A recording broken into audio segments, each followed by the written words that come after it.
Hello, Radhe Radhe. आज हम जानेंगे वट सावित्री व्रत कथा व पूजा के बारे में। बोलिए कृष्ण कन्हैया लाल की जय। वट सावित्री व्रत व पूजन विधि। ज्येष्ठ कृष्ण अमावस्या को वट सावित्री का पूजन होता है। यह सौभाग्यवती स्त्रियों का प्रमुख पर्व है। इस दिन वट वृक्ष की पूजा की जाती है। स्त्रियां सुबह सवेरे स्नान करती हैं और केशों को शुद्ध करती हैं। जल, मोली, रोली, चावल, गुड़, भीगे हुए चने, फूल, धूप, दीप से वट वृक्ष की पूजा की जाती है और उसके चारों ओर कच्चे सूत को धागा लपेटा जाता है। भीगे हुए चनों का बैना निकाला जाता है। कहीं कहीं पर यह त्योहार ज्येष्ठ कृष्ण पक्ष की त्रयोदशी से अमावस्या तक मनाया जाता है। यह व्रत स्त्रियों के अखंड सौभाग्यवती रहने की कामना से किया जाता है। इस व्रत के संबंध में सावित्री सत्यवान की कथा प्रसिद्ध है, जो इस प्रकार से है। बोलिए कृष्ण कन्हैया लाल की जय। मद्र देश में अश्वपति नाम के परम ज्ञानी राजा थे। धन वैभव से पूर्ण होने पर भी वे संतान के भाव में बड़े दुखी रहते थे। राजा ने पंडितों की सलाह से पुत्र प्राप्ति के लिए सावित्री की आराधना की। सावित्री ने प्रसन्न होकर के राजा रानी को दर्शन दे करके आशीर्वाद दिया और कहा कि तुम्हारे भाग्य में पुत्र तो नहीं है, पर मैं स्वयं कन्या रूप में तुम्हारे यहाँ जन्म लूंगी। इतना कह करके सावित्री देवी अंतर्ध्यान हो गई। कुछ समय बाद रानी के गर्भ से साक्षात सावित्री का जन्म हुआ। राजा रानी ने उसका नाम भी सावित्री ही रख दिया। सावित्री सर्वगुण संपन्ना थी। वह चंद्रमा की कला के समान नित्य प्रति बढ़ने लगी। जब वह विवाह के योग्य हुई तब उसके माता पिता ने उससे कहा कि अब तुम अपने योग्य मनचाहा वर खोज लो। राजा ने एक बूढ़े मंत्री के साथ उसे वर खोजने के लिए भेज दिया। सावित्री यात्रा पर रवाना हो गई। एक दिन अचानक नारद जी ने मद्रराज अश्वपति से भेंट करने के लिए आए। तभी सावित्री ने भी अपने लिए वर पसंद करके सावित्री भी लौट आई थी। उसने आदरपूर्वक नारद जी को प्रणाम किया। नारद जी ने उसे विवाह योग्य देख करके राजा अश्वपति से पूछा कि आपने इसके योग्य वर खोजा है या नहीं। तो राजा ने बताया कि मैंने सावित्री को ही वर खोजने के लिए भेजा था। वह अभी अभी लौट कर आई है और वह अब वही बताएगी कि उसने अपने पति रूप में किसे पसंद किया है। राजा की बात सुन करके नारद जी ने सावित्री से पूछा कि तुमने किस वर के साथ विवाह करने का निश्चय किया है। सावित्री ने परम विनम्र होकर के हाथ जोड़ करके निवेदन किया कि महाराज, राजा द्युम्नसेन का राज्य रुक्मी ने छीन लिया है और वह अंधे होकर के रानी के साथ वन में रहते हैं। उनके एकमात्र पुत्र सत्यवान को ही मैंने अपना पति बनाने का निश्चय किया है। सावित्री के ऐसा कहने पर नारद जी ने राजा अश्वपति से कहा कि आपकी कन्या ने वर खोजने में निस्संदेह भारी परिश्रम किया है। सत्यवान गुणवान और धर्मात्मा है। वह रूपवान और समस्त शास्त्रों का ज्ञाता भी है। वह अपने माता पिता के समान सदा सत्य बोलने वाला है। इसी कारण उसका नाम सत्यवान हुआ। जिस प्रकार से समुद्र रत्नों की राशि है, उसी भांति सत्यवान भी सभी सद्गुणों का भंडार है। वह सब प्रकार से सावित्री के योग्य है। वह सब बातों में सावित्री के साथ बराबरी रखता है, क्षमता रखता है। इतना कुछ होते हुए भी उसमें एक भारी दोष है, जिसके सामने ये सभी गुण फीके पड़ जाते हैं। वह अल्प आयु है और 1 वर्ष की समाप्ति पर उसकी मृत्यु हो जाएगी। नारद जी के मुख से ऐसा वचन सुन करके राजा अश्वपति का चेहरा उदास हो गया और उनके मधुर स्वप्न भी नष्ट हो गए। नारद जी के वचन कभी मिथ्या नहीं हो सकते। ऐसा विचार करके उन्होंने सावित्री को समझाया कि ऐसे क्षीण आयु व्यक्ति के साथ विवाह करना कल्याणकारक नहीं है, इसीलिए कोई अन्य वर पसंद कर लो। पिता की बात सुन करके सावित्री ने कहा कि अब मैं शारीरिक संबंध के लिए तो कभी मन में किसी भी अन्य पति को खोजने का विचार नहीं कर सकती। कोई भी संकल्प पहले मन में आता है, फिर वाणी से कहा जाता है, कहने के पश्चात उसे करना ही होता है, चाहे वह शुभ हो या अशुभ। मैंने जिसे एक बार अपने मन में पति स्वीकार कर लिया है, वही मेरा पति होगा। अब मैं किसी दूसरे का वर्ण किस प्रकार से कर सकती हूँ। राजा एक ही बार आज्ञा देता है और पंडित भी एक ही बार प्रतिज्ञा करते हैं। कन्यादान भी एक ही बार किया जाता है। जैसा भी है अब वही मेरा इसी प्रकार से जैसा भी है अब वही मेरा पति है। मुझे उसके दीर्घ आयु या अल्प आयु होने से कोई भी हर्ष या विषाद नहीं है। अब मैं पुरुष की तो बात ही क्या करूं। देवराज इंद्र को भी स्वीकार नहीं करूंगी। कोई शक्ति मुझे मेरे इस निश्चय से नहीं डिगा सकती। मैं पुनः दृढ़तापूर्वक कहती हूँ कि सत्यवान ही मेरा पति होगा। सावित्री का ऐसा दृढ़ संकल्प सुन करके नारद जी ने राजा अश्वपति को सम्मति दे दी कि तुम्हें सावित्री का विवाह सत्यवान के साथ ही कर देना चाहिए, यही उचित प्रतीत होता है।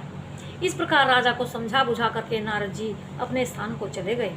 राजा अश्वपति ने भी भगवान के मंगलमय विधान में विश्वास करके और विवाह की समस्त सामग्री इकट्ठी की और कन्या तथा बूढ़े मंत्री को साथ लेकर के द्युम्नसेन की तपोभूमि में पहुंच गए।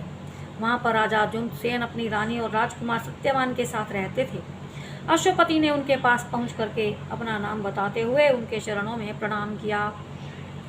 द्युम्नसेन ने अश्वपति के आने का कारण पूछा तो उन्होंने बताया कि मेरी कन्या सावित्री ने आपके सुपुत्र सत्यवान के साथ विवाह करने का निश्चय किया है।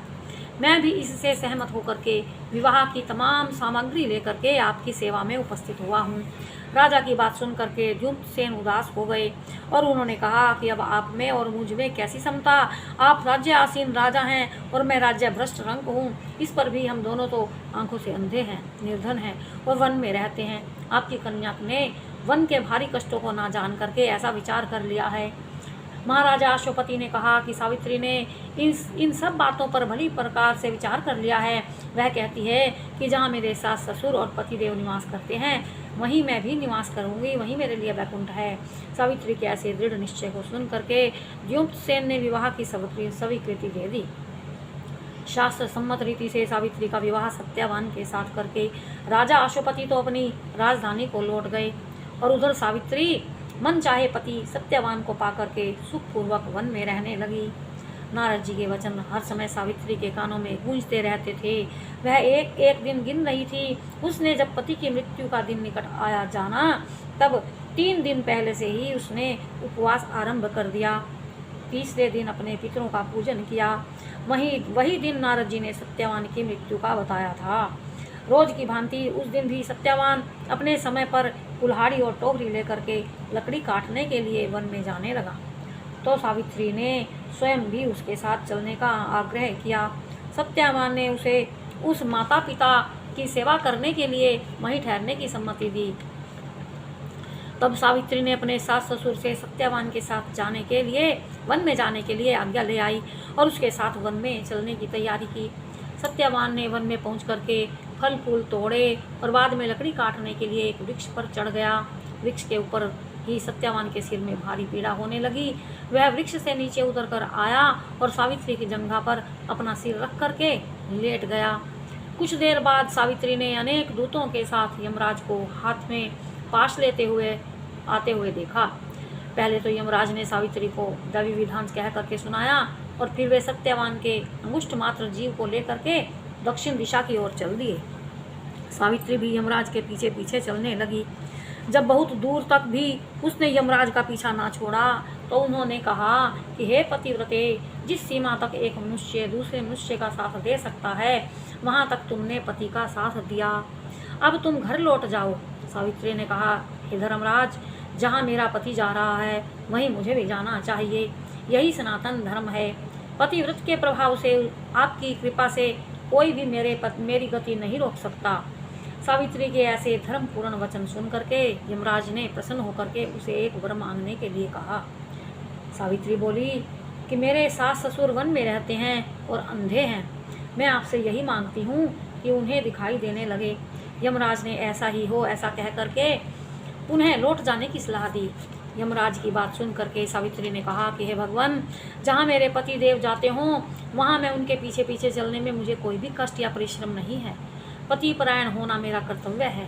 आप धर्मराज हैं, परम सज्जन हैं। सत्पुरुषों का समागम भी तो कुछ कम पुण्यों को देने वाला नहीं है।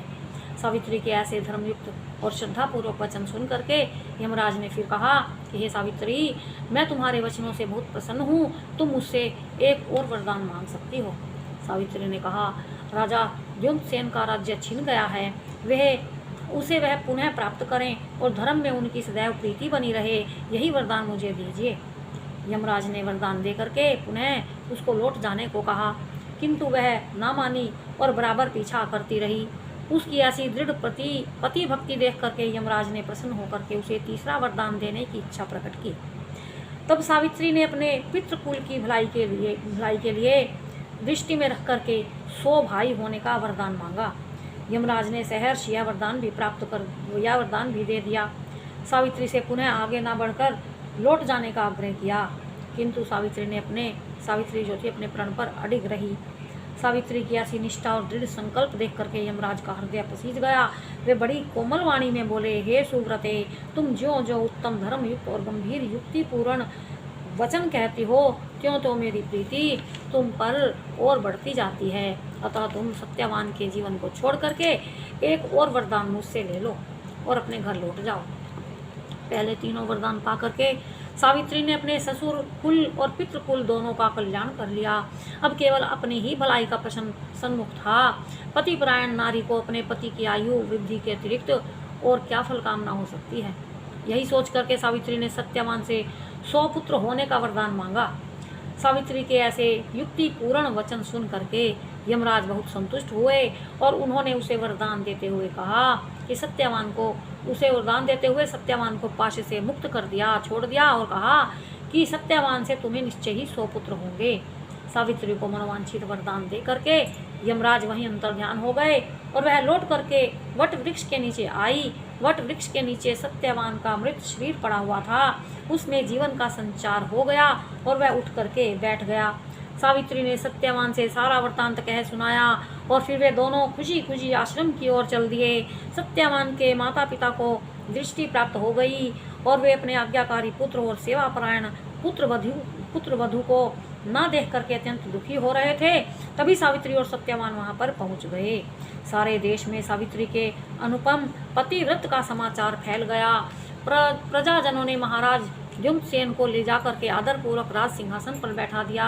सावित्री के पिता अश्वपति को भी 100 पुत्र प्राप्त हुए और सावित्री सत्यवान ने भी 100 पुत्र प्राप्त करके दीर्घ आयु तक राज्य भोगा और अंत में वैकुंठ को सिधारे। बोल कृष्ण कन्हैया लाल की जय। प्रत्येक सौभाग्यवती स्त्री के लिए यह व्रत अवश्य करना चाहिए। बोल कृष्ण कन्हैया लाल की जय। बोल बांके बिहारी लाल की जय। बोल जोड़ी सरकार की जय। जय जय श्री राधे श्याम।